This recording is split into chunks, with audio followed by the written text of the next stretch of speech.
সুপ্রিয়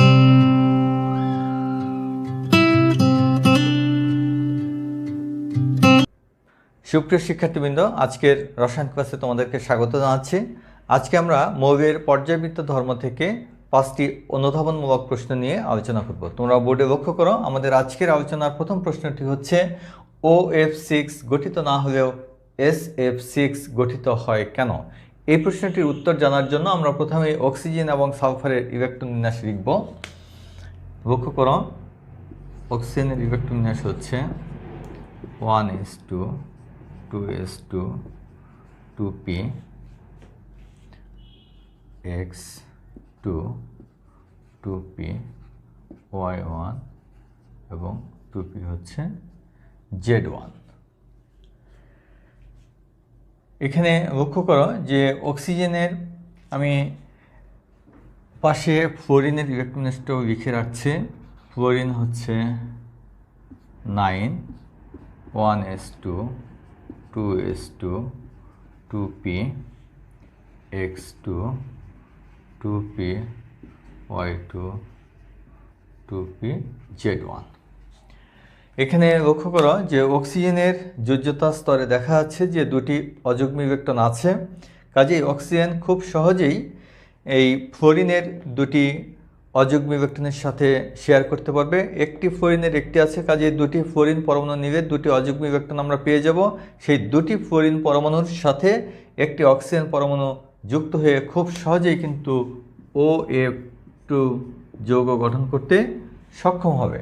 এখন OF6 যৌগ গঠন করার জন্য প্রয়োজন হচ্ছে অক্সিজেন পরমাণুতে 6টি অযুগ্ম ইলেকট্রন। যদিও এখানে লক্ষ্য করো যে যোজ্যতা স্তরে 2s এর উপর দুটি ইলেকট্রন আছে, আর 2px এর উপর কিন্তু আরও একটি জোড় ইলেকট্রন আছে, কিন্তু অক্সিজেন দ্বিতীয় শক্তি স্তরের মৌল হওয়ার কারণে দ্বিতীয় শক্তি স্তরে 2d অরবিটালের কোনো অস্তিত্ব নেই, যে কারণে যোজ্যতা স্তরে দুটি জোড়া ইলেকট্রন থাকা সত্ত্বেও এটাকে উদ্দীপিত করে অযুগ্ম ইলেকট্রন তৈরি করা সম্ভব নয়, যে কারণে অক্সিজেন পরমাণু কখনোই OF6 যৌগ গঠন করতে পারে না। এখন SF6 গঠিত হয় কেন এটা লক্ষ্য করো।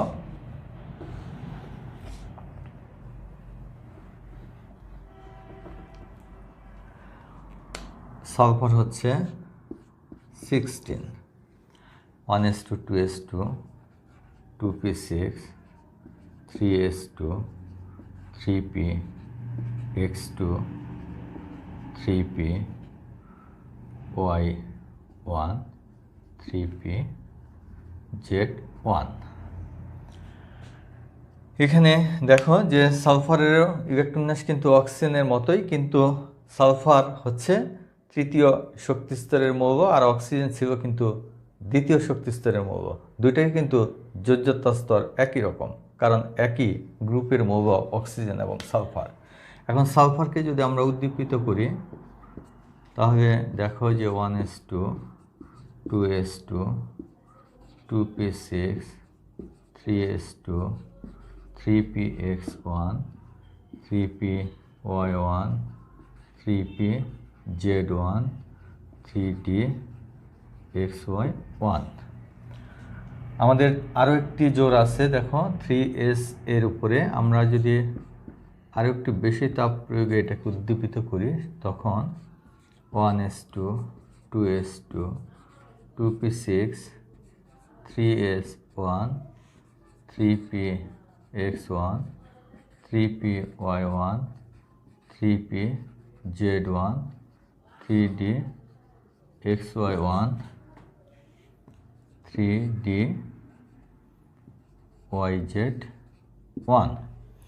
এখন লক্ষ্য করো যে উদ্দীপিত অবস্থায় সালফার পরমাণুতে যে 3px এর উপরে যে একটি জোড়া ইলেকট্রন ছিল সেই জোড়াটাকে ভেঙে dxy অরবিটালে স্থানান্তরের কারণে এখানে কিন্তু আমরা 4টি অযুগ্ম ইলেকট্রন পেয়েছি।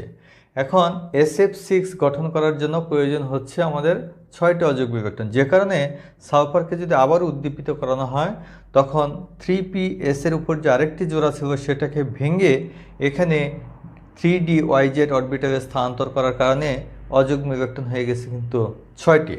এই অবস্থায় এখানে লক্ষ্য করো যে এই অবস্থায় সালফারের একটি এস, 3টি পি আর 2টি ডি, এদের মধ্যে সংকরণের ফলে 6টি sp3d2 সংকরিত অরবিটাল সৃষ্টি হবে। আমরা যদি একটু সংকরিত অরবিটালগুলো তোমাদেরকে দেখাই, সেক্ষেত্রে আমাদের এরকম হয়ে যাবে 3ψ1, এখানে 1 হবে, 3ψ2 1, 3ψ3 1, 3ψ4 1, 3ψ5 1, 3ψ6 1।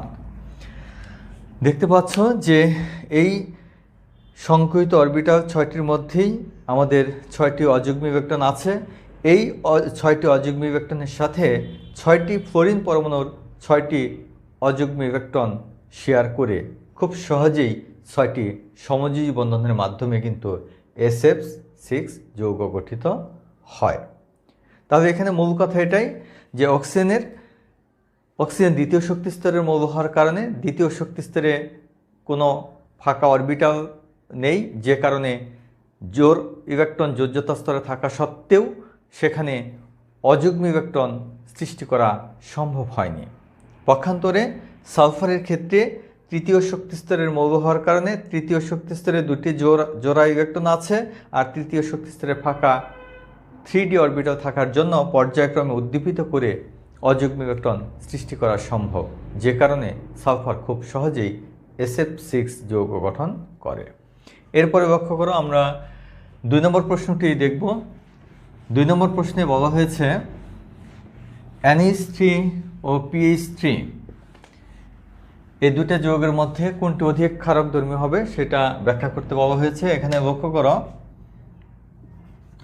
অ্যামোনিয়া এবং ফসফিন PH3, আমরা যদি একটু নাইট্রোজেন এবং ফসফরাসের ইলেকট্রন দেখি, এখানে দেখো নাইট্রোজেন হচ্ছে 1s2 2s2 2p x1 2p y1 2p z1, phosphorus হচ্ছে কত 15 1s2 2s2 2p6 3s2 3p x1 3p y1 3p z1। এখানে লক্ষ্য করো যে নাইট্রোজেন এবং ফসফরাস উভয় যৌগের অণুতে নাইট্রোজেনের মধ্যেও কিন্তু এই যে দেখতে পাচ্ছ যে এখানে এক জোড়া মুক্ত ইলেকট্রন আছে, এখানেও কিন্তু 3s এর উপর একটি মুক্ত জোড় ইলেকট্রন আছে। তাহলে এখানেও মুক্ত জোড় ইলেকট্রন আছে, ফসফরাস এর মধ্যেও অর্থাৎ ফসফিন অণুতে ফসফরাসের কিন্তু এক জোড়া মুক্ত ইলেকট্রন আছে। এখন লুইস তত্ত্ব থেকে আমরা যেটা জানি যে লুইস তত্ত্ব অনুসারে বলা হয়েছে যে যারা মুক্ত জোড় ইলেকট্রন দান করতে পারবে তাদেরকে বলা হয়ে থাকে ক্ষারক। তাই সেই হিসেবে এখানে কিন্তু অ্যামোনিয়া এবং ফসফিন দুটিই কিন্তু ক্ষারক, কারণ অ্যামোনিয়াতে নাইট্রোজেনের মুক্ত জোড় ইলেকট্রন আছে, ফসফিনে ফসফরাসের মুক্ত জোড় ইলেকট্রন আছে, যেটা অ্যাসিড প্রদত্ত প্রোটনকে দান করে সন্নিবেশ বন্ধনে আবদ্ধ হতে পারে, যে কারণে অ্যামোনিয়া এবং ফসফিন দুটি ক্ষারক। এখন আমাদের প্রশ্ন হচ্ছে যে অ্যামোনিয়া এবং ফসফিনের মধ্যে কোনটি অধিক ক্ষারকধর্মী হবে। তোমরা মনে রাখবে যে অধিক ক্ষারকধর্মী হবে সেটাই যে যৌগের অণুতে কেন্দ্রীয় পরমাণুতে ইলেকট্রন ডেনসিটি বেশি থাকবে, যার ইলেকট্রন ডেনসিটি বেশি থাকবে তার ইলেকট্রন দান করার প্রবণতা বেশি থাকবে এবং সে অধিক ক্ষারকধর্মী হবে। এখানে এই দুটি যৌগের মধ্যে অ্যামোনিয়া এবং ফসফিনের মধ্যে কিন্তু আমাদের এখানে অ্যামোনিয়ার ক্ষারকধর্মিতা হচ্ছে বেশি। এর কারণ হচ্ছে এখানে লক্ষ্য করো যে এখানে নাইট্রোজেন দ্বিতীয় শক্তি স্তরের মৌল আর ফসফিনের ফসফরাস কিন্তু তৃতীয় শক্তি স্তরের মৌল তোমরা দেখতে পাচ্ছ। এখন এখানে লক্ষ্য করো যে এটাকে যদি আমরা একটু এভাবে লিখি, এখানে এটা হচ্ছে এটা আর ফসফিনের এটা। এখানে এই যে নাইট্রোজেন এবং ফসফরাসের মধ্যে নাইট্রোজেন পরমাণুর আকার ছোট, আর আকার ছোট হওয়ার কারণে সে কিন্তু এই ইলেকট্রন এই ডেনসিটি তার বেশি থাকবে, যে কারণে এবং এছাড়াও যে এই ফসফরাস এবং নাইট্রোজেন পরমাণুর মধ্যে দেখা যায় যে তড়িৎ ঋণাত্মকতা হচ্ছে নাইট্রোজেন পরমাণুর বেশি, অর্থাৎ তড়িৎ ঋণাত্মকতা বেশি থাকার কারণে সে নাইট্রোজেনের সাথে হাইড্রোজেনের যে বন্ধন সৃষ্টিকারী ইলেকট্রন যুগল, সেই ইলেকট্রন যুগলকে নিজের দিকে অধিক আকৃষ্ট করবে তুলনামূলকভাবে এই যে ফসফরাসের পিএইচ বন্ধনের চাইতে, যে কারণে অ্যামোনিয়ার নাইট্রোজেন পরমাণুতে ইলেকট্রন ঘনত্ব এই ফসফিনের ফসফরাস পরমাণুর চাইতে বেশি থাকবে, আর বেশি থাকার কারণে সে খুব সহজেই অ্যাসিড প্রদত্ত প্রোটনকে দান করতে সক্ষম হবে। আর এজন্যই হচ্ছে এই ফসফিনের চেয়ে অ্যামোনিয়ার ক্ষারকধর্মিতা বেশি হবে। এখানে লক্ষ্য করো, আমরা যদি এটাকে এইভাবে লিখি, এই অ্যামোনিয়া এর সাথে যদি আমরা প্রোটনের বিক্রিয়া করাই, সেক্ষেত্রে দেখা যাবে যে H3N এই ইলেকট্রন জোড়া দিয়ে এটার সাথে বন্ধন করবে, করে এটাকে আমরা এইভাবে লিখতে পারি NH4+ আয়ন। একইভাবে এটাও কিন্তু করবে যে H3P, এখানেও তো ইলেকট্রন আছে, এটার সাথে করে এখানে হচ্ছে H3P, এটা প্লাস, বা এটাকে আমরা PH4+ ফসফোনিয়াম আয়ন তৈরি করতে পারে। কাজেই এই অ্যামোনিয়া এবং ফসফিনের মধ্যে অ্যামোনিয়ার নাইট্রোজেন পরমাণুর আকার ছোট, যে কারণে ছোট, এবং এছাড়াও নাইট্রোজেন পরমাণুর তড়িৎ ঋণাত্মকতা বেশি থাকার কারণে ইলেকট্রন ডেনসিটি বেশি, ফলে খুব সহজেই অ্যাসিড প্রদত্ত প্রোটনকে দান করে সন্নিবেশ বন্ধনে আবদ্ধ হতে পারে। এই জন্য ফসফিনের চেয়ে অ্যামোনিয়া অধিক ক্ষারকধর্মী যৌগ। এরপরে তোমরা লক্ষ্য করো আমাদের যে 3 নম্বর যে প্রশ্নটি, NCl অপেক্ষা NCl3 অপেক্ষা PCl3 দ্রুত আর্দ্র বিশ্লেষিত হয় কেন? এই প্রশ্নটিও একটু আমরা ইলেকট্রোবিন্যাস লিখে নেই, তোমাদের বুঝতে সহজ হবে। তাহলে এখানে নাইট্রোজেনের ইলেকট্রোবিন্যাসটা আমরা লিখে নিচ্ছি। নাইট্রোজেন হচ্ছে 7 1s2 2s2 এবং হচ্ছে 2p3, আর ফসফরাস লিখে নিচ্ছি। ফসফরাস হচ্ছে 15 1s2 2s2 2p6 3s2 3p3। এখন লক্ষ্য করো যে আর্দ্র বিশ্লেষণ মানে হচ্ছে যে কোনো যৌগের সাথে পানির সংযোগের ফলে তোমার নতুন যৌগে রূপান্তরিত হবে, এই বিক্রিয়াকে কিন্তু বলা হয়ে থাকে আর্দ্র বিশ্লেষণ বিক্রিয়া। এক্ষেত্রে লক্ষ্য করো, প্রথমে আমরা NCl3 অর্থাৎ নাইট্রোজেন ট্রাইক্লোরাইডের সাথে আমরা পানির বিক্রিয়াটি লক্ষ্য করব যে কীভাবে সংগঠিত হচ্ছে। এখানে আমি 2টা ক্লোরিন এই পাশে দিয়ে রেখে, আর এখানে আছে NCl3-র মধ্যে আছে NCl। এখানে লক্ষ্য করো যে পানির ক্ষেত্রে যেটা দেখা যাচ্ছে,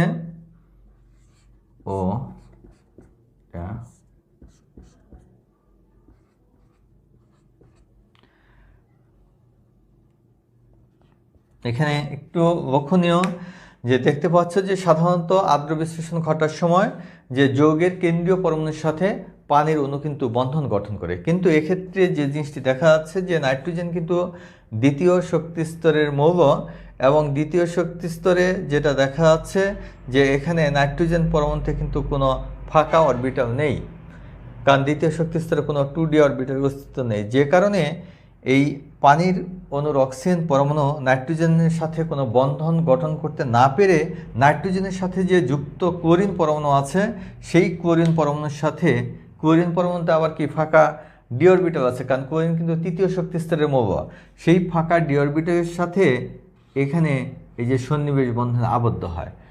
এবং একই সময় আবার এই যে নাইট্রোজেনের সাথে যে মুক্তজোর ইলেকট্রন আছে, সেই মুক্তজোর ইলেকট্রনের সাহায্যে এই পানির হাইড্রোজেন পরমাণুর সাথে বন্ধন আবদ্ধ হয়, এরকম একটি অস্থায়ী অবস্থা প্রাপ্ত হয়।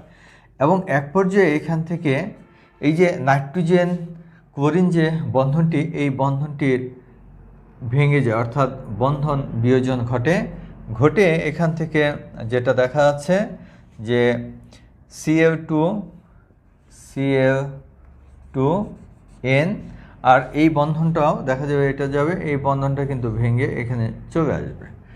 তখন এখানে হয়ে যাচ্ছে HOCl, আর এখানে হাইড্রোজেন বাদ পড়েছে, এই যে এটা বন্ধন, এখানে তো একটা হাইড্রোজেন দিতে হবে। অর্থাৎ আমি এখানে কিন্তু NCl3-র একটি বন্ধন বিয়োজন দেখিয়েছি আমি এই যে নাইট্রোজেন ক্লোরিনের মধ্যে। ঠিক এখন দেখো যে আরও দুইটা ক্লোরিন আছে, ঠিক একইভাবে যদি আরও 2 অণু পানির সাথে বিক্রিয়া ঘটাই, সেক্ষেত্রে দেখা যাবে এটার সাথে যদি আমি আরও 2 অণু পানির বিক্রিয়া ঘটাই, সেক্ষেত্রে দেখা যাবে যে আরও 2টি ক্লোরিন আরও দুটি হাইড্রোজেন দিয়ে প্রতিস্থাপিত হয়ে এখানে হয়ে যাবে অ্যামোনিয়া, আর এখানে উৎপন্ন হবে আরও 2 অণু হাইপোক্লোরাস অ্যাসিড। তাহলে তোমরা এখানে দেখতে পাচ্ছ যে এখানে নাইট্রোজেন ট্রাইক্লোরাইড 3 অণু পানি দিয়ে, অর্থাৎ প্রথমে 1 অণু আমি দেখিয়েছি, পরে আরও 2 অণু 3 অণু পানি দিয়ে আদ্র বিশিষ্ট হয়ে এখানে উৎপন্ন হচ্ছে কি অ্যামোনিয়া। এবার দেখো ফসফিনের সাথে যে বিক্রিয়াটি, ফসফিন নয় তো, এই যে ফসফরাস ট্রাইক্লোরাইড বিক্রিয়াটি, এটা একটু লক্ষ্য করো। আমি এই ফাঁকা জায়গাটাতে লিখি, একইভাবে এখানে Cl2P, এখানে এটা। এখন এখানে দেখো যে আমি একটু আগে যে ইলেকট্রোবিন্যাস লিখলাম, সেখানে তোমরা দেখতে পেয়েছো যে ফসফরাস কিন্তু 3য় পর্যায়ের মৌল, আর 3য় পর্যায়ে দেখা যাচ্ছে যে এই যোজ্যতা স্তরে 3D অরবিটাল ফাঁকা আছে, যে কারণে পানির অণুর যে অক্সিজেন পরমাণু, এখানে দেখো এই যে অক্সিজেন পরমাণুর যে মুক্তজোড় ইলেকট্রন, এই ইলেকট্রন ফসফরাস পরমাণুতে যে ফাঁকা ডি অরবিটাল আছে, সেই ডি অরবিটালের সাথে বন্ধন গঠন করে, এবং একই সময়ে এই ক্লোরিন পরমাণুর মুক্তজোড় ইলেকট্রনের সাহায্যে এই হাইড্রোজেনের সাথে বন্ধন গঠন করে, এবং করে এরকম একটি অস্থায়ী অবস্থা প্রাপ্ত হয়। এবং এক পর্যায়ে এই PCl পরমাণুর মধ্যকার বন্ধনের বিয়োজন ঘটে এখানে, এবং একইভাবে এই বন্ধনটি ভেঙে এখানে দেখতে পাচ্ছ যে হ্যাঁ, এখানে যেটা হচ্ছে যে এটা যদি এখানে হয়, সেক্ষেত্রে আমাদের হয়ে যাচ্ছে যে এখানে দেখতে পাচ্ছ যে এই বন্ধনটি ভেঙে এই যে অক্সিজেন পরমাণুতে চলে আসবে। তখন এখানে হচ্ছে Cl2P, আর এখানে এটার সাথে যুক্ত হচ্ছে OH, আর এখানে হচ্ছে HCl। এখন দেখতে পাচ্ছ যে এখানে আরও 2টি ক্লোরিন আছে, ঠিক একইভাবে আরও 2 অণু পানির সাথে যদি আমি বিক্রিয়া ঘটাই, সেক্ষেত্রে দেখা যাবে, আমি এখানে বিক্রিয়াটি লিখে দিচ্ছি, একবারে লিখতেছি, 2 অণু পানির সাথে যদি বিক্রিয়া করি, সেক্ষেত্রে এই 2টা ক্লোরিনও কিন্তু 2টা OH দিয়ে প্রতিস্থাপিত হয়ে এখানে হয়ে যাবে POH3, আর এখানে হবে 2 অণু HCl।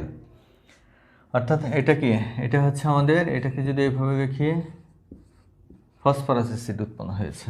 তোমরা দেখতে পাচ্ছ যে ফসফরাস ট্রাইক্লোরাইড পানি দ্বারা আদ্র বিশিষ্ট হয়ে ফসফরাস অ্যাসিড উৎপন্ন হয়েছে। এখন আমাদের প্রশ্ন হচ্ছে যে NCl3 PSCl3 দুইটাই কিন্তু আদ্র বিশিষ্ট হয়, সেটা আমরা দেখতে পেয়েছি।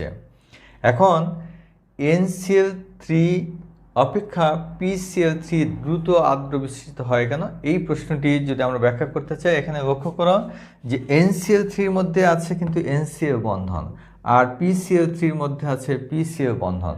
অর্থাৎ যে ক্ষেত্রে বন্ধন বিয়োজন দ্রুত ঘটবে, সেই ক্ষেত্রে আদ্র বিশ্লেষণ বিক্রিয়াটিও, অর্থাৎ বন্ধন ভাঙ্গনটি দ্রুত হবে, সেই বিক্রিয়াটিও কিন্তু তত সহজে ঘটবে। এখানে লক্ষ্য করো যে আমাদের NCl এবং PCl এর মধ্যে যদি আমরা দেখি, সেক্ষেত্রে দেখা যাচ্ছে যে এই নাইট্রোজেনের চেয়ে কিন্তু ফসফরাসের তড়িৎ ঋণাত্মকতা কম, আবার ক্লোরিন কিন্তু অধিক তড়িৎ ঋণাত্মক মৌল, যে কারণে এই NCl এর চাইতে PCl বন্ধনে তড়িৎ ঋণাত্মকতার পার্থক্য কিন্তু বেশি।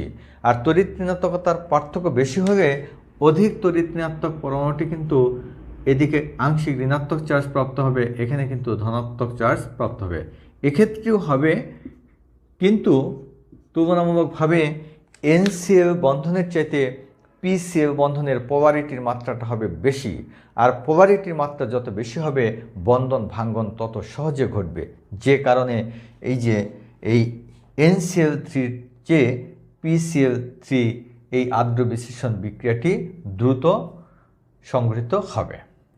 তো শিক্ষার্থীবৃন্দ, এ পর্যায়ে আমরা আমাদের আজকের যে 5টি প্রশ্ন ছিল তার মধ্যে 4 নম্বর প্রশ্ন নিয়ে বলা হয়েছে যে নিষ্ক্রিয় গ্যাসগুলোর মধ্যে প্রধানত জেনন সর্বাপেক্ষা স্থিতিশীল যৌগ গঠন করে কেন?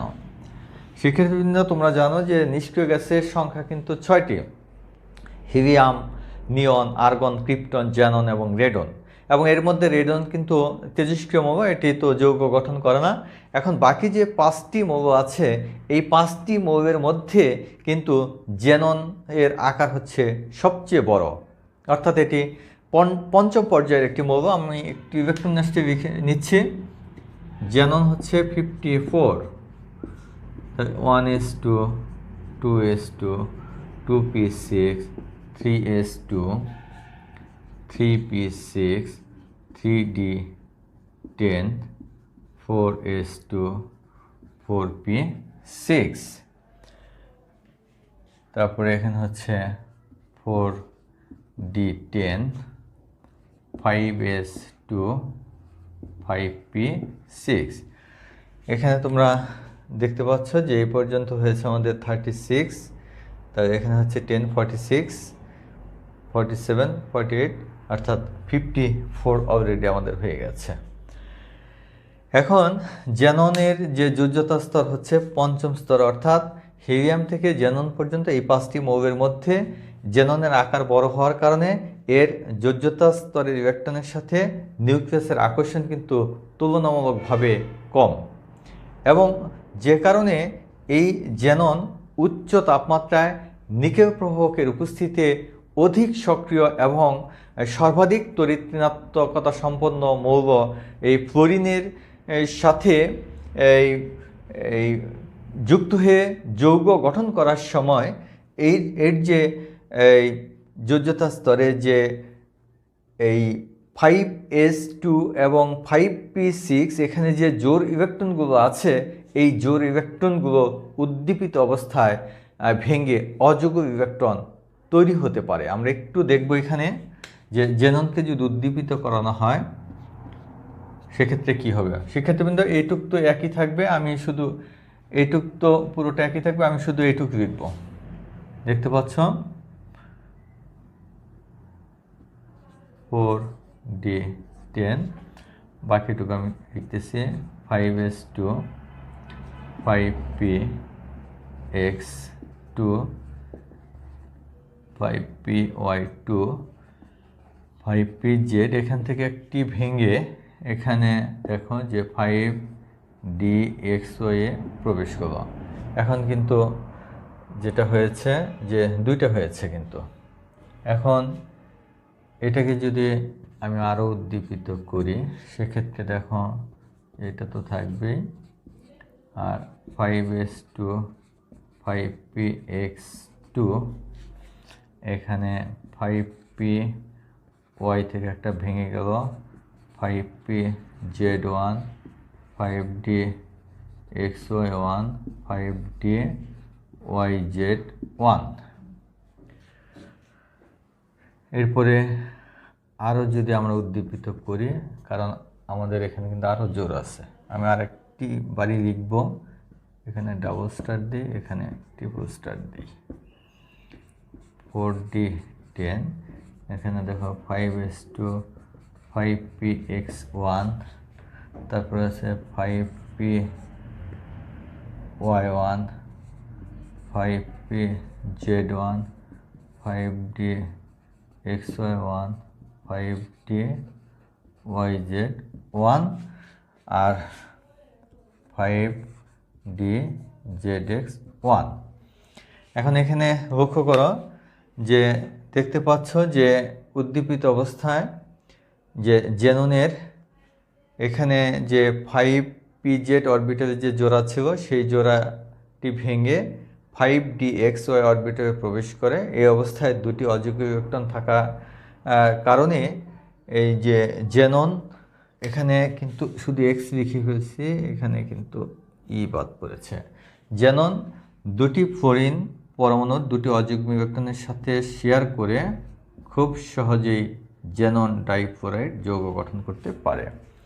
এখন এই যে এখানে এটাকে যদি আরও উদ্দীপিত করি, সেক্ষেত্রে 5py অরবিটালে যে জোড়া ইলেকট্রন আছে সেই জোড়াটিও ভেঙে যায়, ভেঙে 5dyz অরবিটালে প্রবেশ করে, তখন কিন্তু 4টি অযৌগ ইলেকট্রন সৃষ্টি হয়। এবং এই অবস্থায় যে সংকরণটি হয়, এখানে লক্ষ্য করা যে এইখান থেকে এই পর্যন্ত, অর্থাৎ এইখানে যে সংকরণ হচ্ছে S 3TP sp3 আর কয়টা, 2টা D, অর্থাৎ এইখানে যেটা দেখা যাচ্ছে যে sp3d2, অর্থাৎ এই সংকরণের ফলে আমাদের দেখা যাচ্ছে যে এই সংকরণ হয় এবং এইখানে যে 6টি সংকুচিত অরবিটাল তৈরি হবে, সেই 6টি সংকুচিত অরবিটালকে যদি আমি একটু তোমাদের বোঝার জন্য পাশে একটু প্রকাশ করি, 5psi1 দেখা যাচ্ছে এখানে জোর আছে,